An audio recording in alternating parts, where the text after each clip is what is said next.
This is the line. Tak. A už tu potrebujeme vytvoriť zase tie bočnice, lebo tam ich budeme liať. Ja mám buď 10 alebo 11, jedno z tých dvoch. Ale hore lejem na vrch. Iba hore Do hrobu. do krátera. Dobre. Pripravení sme? Áno, všetci.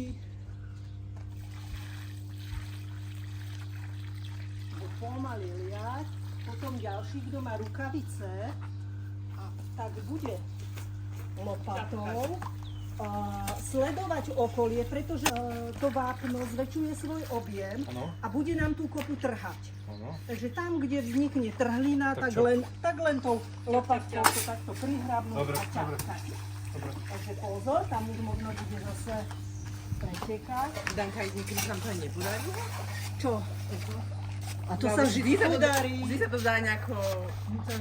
Môžete vidieť, že to hasí. Akože tam zvyšuje sa teplota? Áno, Jaj. tá reakcia, to je už to hasenie vápna. Počkaj. Ten piesok. V pohode, že mám strach? Áno, Ako dobre, že ho máš, to je dobré. to je dobré. To je dobré znamenie.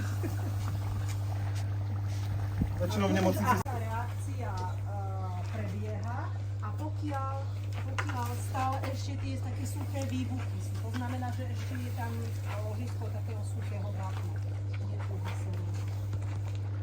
It looks like wishes in the fairy tales.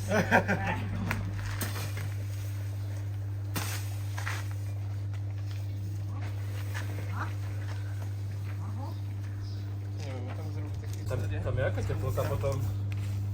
Takže má obary? Že totálka? Ale dosť. Ale pri tomto suchom piesku nehrozí, že by sa to premočilo.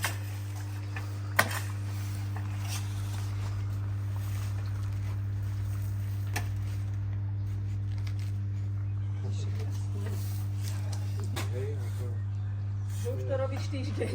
You see, I moved out from the background. I understand.